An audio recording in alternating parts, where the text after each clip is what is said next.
For 5 years, I built the firm's entire client base. 46 companies who trusted me with their biggest risks and their most fragile secrets. No vacations, no sick days. 70-hour weeks that blurred into each other. I was always the one answering the midnight calls, the one who could take chaos and put it back into order. My life was the firm. My name wasn't on the door, but without me, the doors would have shut long ago. On the day the CEO's son took over, he replaced me with his girlfriend. Just business. He laughed, extending a hand I didn't want to shake. I forced myself to take it, then walked out without saying a word. He thought he had won. He had no idea what he'd just set in motion. His name was Brandon Harland, 30 years old. The kind of confidence you inherit, not the kind you earn. Glossy hair, expensive shoes, and the smirk of someone who had never had to finish what he started. He had spent the last few years advising startups, which in practice meant traveling, writing empty blog posts, and calling it thought leadership.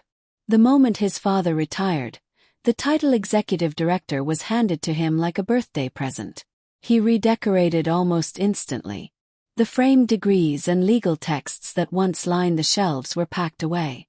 In their place, a putting green and a neon sign that glowed over his desk. Move fast. Break molds.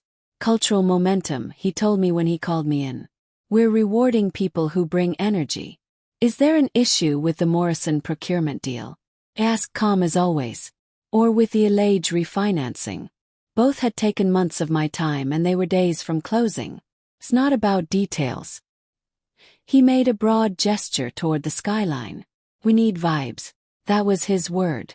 Vibe. Then came the folder.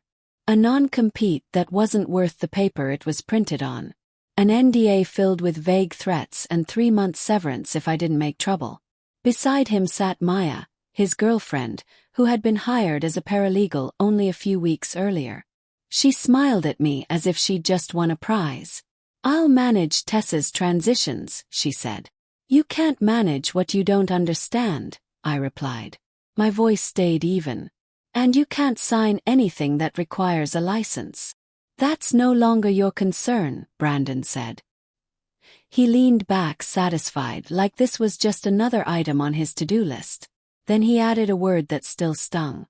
You're competent. Nobody's saying you're not competent. Competent. The way he said it, it sounded like worthless. I signed what I could sign. Refused what I knew was unenforceable. Left my badge on his desk, packed my mug in a cardboard box, and I walked out of the building with my head high, past the reflection of that ridiculous neon sign. At home, I set the banker's box on my dining table and opened my laptop. There were no dramatic speeches, no immediate revenge, just a quiet inventory. Lawyers are trained to separate facts from noise, and I was still a lawyer. The firm owned the files, the letterhead, the building, the marble lobby that impressed visitors. But I owned the frameworks I had built on my own time, the templates, the checklists, the training modules that turned chaos into order. I owned my knowledge and most importantly, I owned the relationships.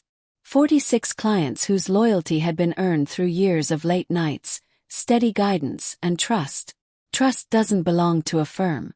It belongs to the person who shows up when no one else will. I opened my personal contact list. 46 names, each more than a client. People who had let me into their lives, who had texted me pictures of newborns and anniversaries, who had whispered fears they couldn't share with their boards. I drafted one sentence on LinkedIn. Effective today, I will be consulting independently on contract risk and operational compliance. No mention of the firm, no drama, just a statement of fact. And then I pressed publish. Not long after, my phone buzzed.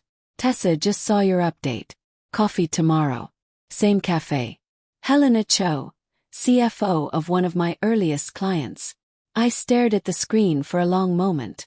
The NDA didn't forbid coffee. It didn't forbid friendship. And Helena had never been someone who spoke casually. I typed back as friends always. That night, my dining room became a war room. I laid out my notes, printed the frameworks I had created, opened the files I'd organized in my personal cloud. No client data, nothing proprietary, just the systems that made me good at my job. At 9:21, Another message lit my phone. Tessa, I don't know if you can respond, but the new team just asked me what material adverse change means in our lender agreement. We close Friday. Feel sick. The words hit me like a punch. That clause had nearly cost Helena her financing once before. I had pulled her company back from disaster by making sure it was documented properly. Now she was back at the edge with someone who didn't even know the definition. Typed slowly, carefully. I can't discuss your deal, but I can meet you as a friend and talk about general concepts. Tomorrow, 7 a.m., she replied. Old cafe, same table and Tessa. It's not just business when people forget why they're in business. When I put my phone down, the room was quiet. I rinsed my mug, set it beside the sink, and thought about those words. In the weeks that followed, people would say the firm collapsed in 30 days. That 46 clients left overnight. But in that moment, standing in my kitchen, I wasn't thinking about their empire. I was thinking about trust, the kind you can't buy, the kind you can't fake, the kind Brandon had never even noticed until it was already gone. And tomorrow at 7 a.m., I was about to be reminded that trust is stronger than marble lobbies or neon signs. The cafe was nearly empty when I walked in the next morning. Same cracked leather booths, same smell of burnt espresso, same elderly barista who'd been there since my first year at the firm. It was the place I'd gone whenever I needed to think, when cases were falling apart or negotiations dragged into the night. Now it was where I was about to sit across from Helena Cho, CFO of Cowell Manufacturing, one of my longest-standing clients. She was already at the back table, a half-drunk cappuccino in front of her, phone face down. When she saw me, she stood, and for a moment I thought she might hug me. Instead, she clasped both my hands. Tessa, what the hell happened? I slid into the booth across from her. It's complicated, I said carefully. Mostly nepotism, a little arrogance, and a lot of poor judgment. Her mouth tightened. Brandon, I didn't confirm or deny. I can't talk about firm business. I sign things, but I can say this. I'm no longer there, and I'm exploring independent work. She leaned back, eyes sharp. Independent consulting, I clarified. Contract risk, compliance frameworks, negotiation prep, my own systems, my own intellectual property, not representing anyone directly. For now, Helena exhaled like she'd been holding her breath all night. Good, because yesterday the new team asked me to define material adverse change in writing. They're handling our refinancing, Tessa. $120 million on the line. And they don't know the most basic clause. I felt my stomach tighten. I remembered the panic 2 years earlier when Cowell's lenders tried to pull financing after a minor dip in quarterly earnings.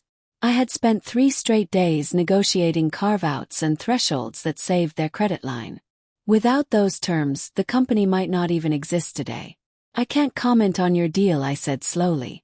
But I can tell you what the clause means in general. It's about risk, about lenders protecting themselves if something goes catastrophically wrong. It has to be negotiated carefully or it becomes a trap. Helena pressed her palms together. That's exactly what I told them. And do you know what they said? Don't worry, we'll Google it. Helena pressed her palms together. That's exactly what I told them. And do you know what they said? Don't worry, we'll Google it.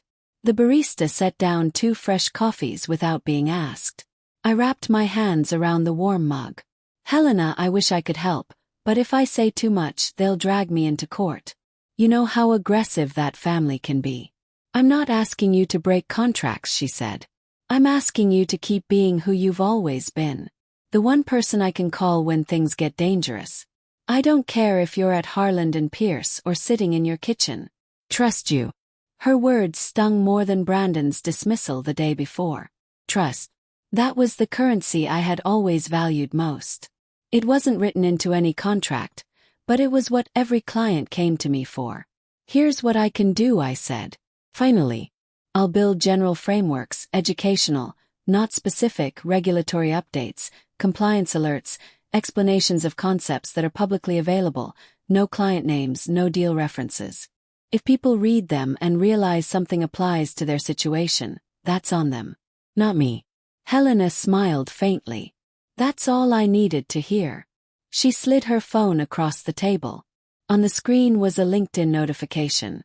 My post from the night before already had dozens of reactions, half from people in the corporate community we both moved in. "You won't need to reach out. She said they'll come to you." I left the cafe with my heart racing. For 5 years I'd been invisible, competent, reliable, never flashy. Now, for the first time I could feel the weight of 46 relationships shifting, recalibrating around me instead of the firm. By the afternoon, 3 more messages appeared on my phone. "We need to talk. David Klein, COO, Nexus Biotech. Do you know anyone who can actually read an indemnity clause? Sarah Rodriguez, General Counsel, Blackstone Holdings. Lunch this week. Off the record. Daniel Foster, CFO, Meridian Corporation." Each message was a test of boundaries. I typed careful responses. Happy to catch up as friends, always available to discuss industry trends. No firm ties anymore, just my own perspective. Every word measured, every sentence crafted to honor the agreements I had signed while still leaving the door open. Because the truth was, the clients weren't asking for firm representation anymore. They were asking for me. That evening, I spread papers across my dining table again. My frameworks, my training decks, my checklists, not the firm's property, mine. Developed on nights and weekends when their clunky systems crashed, refined deal after deal until they worked like second nature. I opened a new document on my laptop and typed the header, Independent Compliance Guidance, January edition. Underneath I wrote the first topic, Material Adverse Change, what it means and why it matters. Not advice, not specific, just education. The kind of thing any law professor could lecture on, but written with a clarity only someone who had lived through it could provide. As I typed, the weight of the last 24 hours settled into something sharper. Brandon thought he had cut me out of the picture. What he hadn't realized was that I was the picture. The clients didn't stay because of the neon signs or the marble lobby. They stayed because I picked up the phone at 2 a.m. and walked them through crises with a steady voice. By midnight, the document was finished. 10 pages, clean, professional, and ready to send to anyone who asked, not as their lawyer, but as an independent consultant. I leaned back in my chair and looked around the dining room. The box from the office still sat in the corner, unopened, except for my mug, billable and breathable. Cheap joke once. Now it felt like a relic. I wasn't billable anymore. I wasn't theirs anymore. I was free. And freedom, I realized, was the one thing Brandon had never considered when he shoved that folder across the desk. He thought he was cutting me loose. What he really did was cut the tether that bound me to his sinking ship.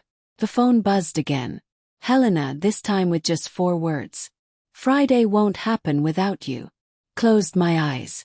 The tide had already turned. By Friday morning, the air in my house felt heavy, like the pressure before a storm. I tried to distract myself with errands, even scrubbed the kitchen floor, but my phone wouldn't stop buzzing on the counter. At 10:42, Helena called. Her voice was tight-clipped. "It's over, Tessa. The refinancing collapsed." I sat down hard at the kitchen table. What happened?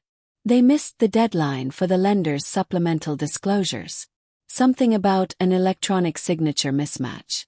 I don't even think they knew the documents had to be notarized. The lender pulled the deal.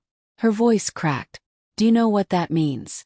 2 years of positioning, hundreds of hours, millions of dollars in fees. The board is furious."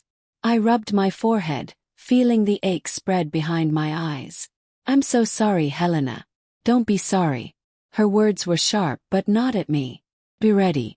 People are going to call you. I know you can't solicit, but I also know this. What just happened is going to spread like wildfire." When we hung up, I stared at the box still sitting by the wall, filled with the remnants of 5 years of my life. The mug, the pens, a few framed certificates, small things. But what they represented was enormous. Brandon and Maya had been at the helm for less than a week, and already one of the firm's cornerstone clients had suffered a collapse. At 11:30, a text came through from Marcus, one of the senior associates who'd worked under me. "You didn't hear this from me, but Helena just called Brandon every name in the book. She demanded her file back. He's gone, Tessa. She's done with him." I set the phone down, my hands trembling. One domino had fallen, and I knew how this game worked. When one top client leaves, others start to wonder if they should too. That afternoon, 2 more messages arrived. From Sarah Rodriguez at Blackstone Holdings. Tessa, is it true Helena left? From David Klein at Nexus Biotech. Heard a mess at Cowell. We need to talk. I responded cautiously. Always the same refrain. I can't discuss specifics, but I'm available as a friend if you'd like to catch up. The distinction mattered. It was the line between surviving and being dragged into litigation. Still, I knew the truth. These weren't just friendly check-ins. They were lifelines being thrown in my direction because the people holding them no longer trusted the hands that were supposed to be guiding them. That evening, I sat at my dining table, surrounded by papers. The frameworks I had created stared back at me, quiet proof of the difference between competence and chaos. I thought of the nights I'd stayed up read drafting clauses until they sang. The weekends I'd missed weddings and birthdays because a client needed me to save their deal. That investment wasn't something you could just swap out for a neon sign and a girlfriend with a new title. The next morning my phone rang again. It was Sarah. I hesitated before answering. Tessa, I don't care about NDAs, she said the moment I picked up. Our board is demanding answers. We got a compliance notice from the state last night. If it's real, we're in trouble. And the new team at Harland and Pierce told me not to panic. Do you know what they based that on? Google search. My throat tightened. Sarah, you know I can't advise you on firm matters anymore. I don't want advice. She snapped. Then her voice softened. I want to know if I'm crazy for thinking they're in over their heads. Closed my eyes. You're not crazy. She exhaled long and heavy. That's enough. That's all I needed to hear. Thank you. When I hung up, I realized something. The clients weren't asking me to swoop in and take over.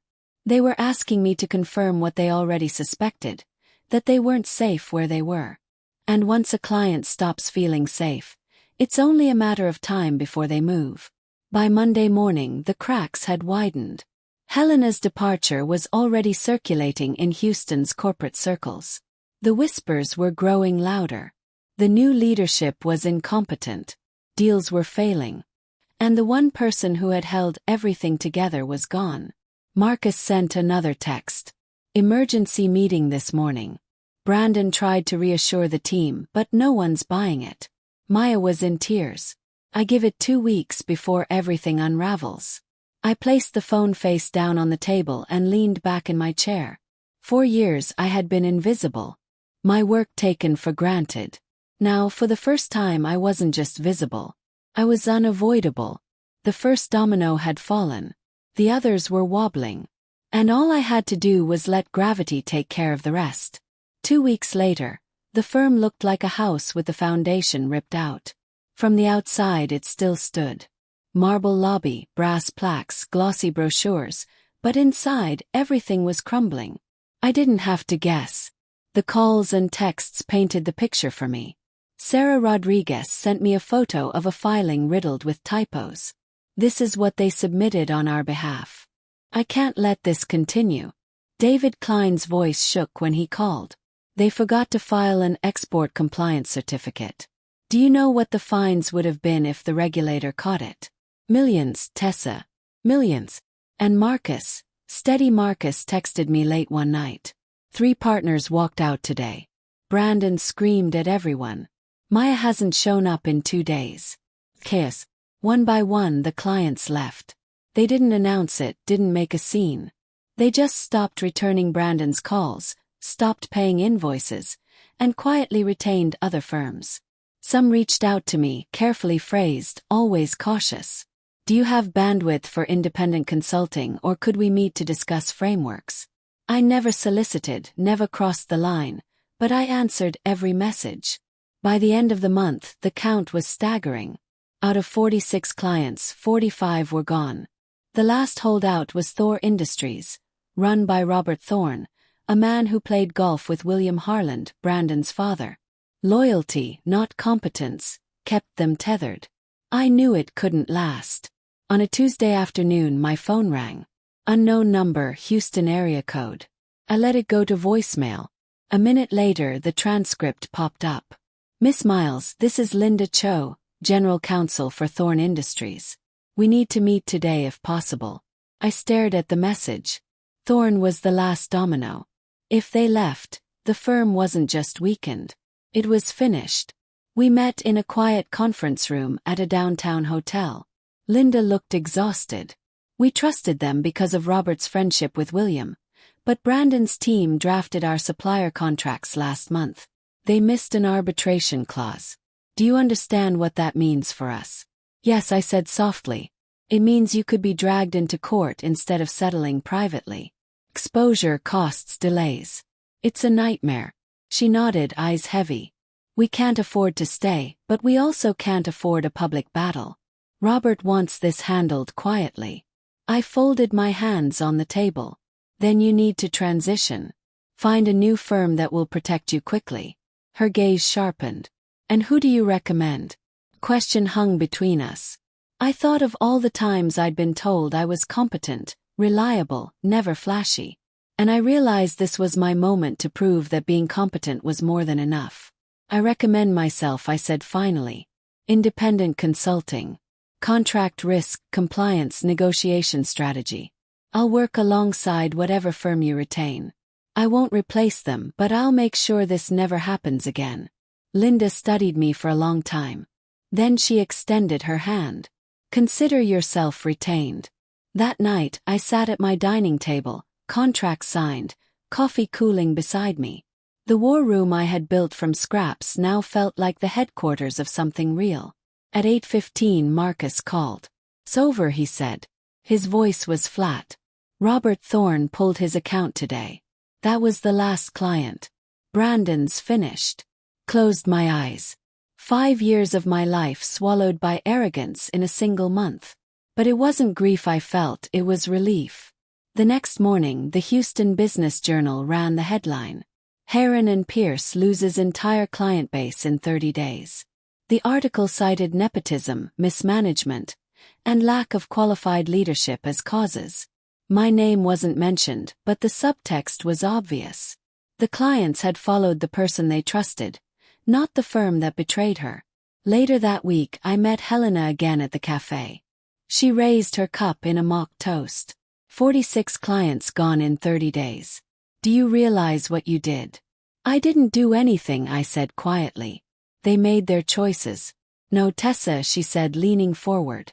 You reminded us that trust matters more than marble floors or fancy titles. That's what you did. Her words stayed with me. Trust. That was the lesson. Not revenge, not destruction, trust. I walked out of the cafe into the Houston sunlight and felt something I hadn't in years. Freedom. I wasn't chained to someone else's name on the building. I wasn't invisible anymore. I was Tessa Miles, and I had built something that couldn't be stolen or replaced. And as for Brandon, the last I heard, he was trying to pitch disruptive legal innovation on LinkedIn. The kind of hollow noise that only works until someone asks a real question. Me. I was too busy answering the phone. Because when 46 clients leave in 30 days, it doesn't mean the end. It means the beginning of something new.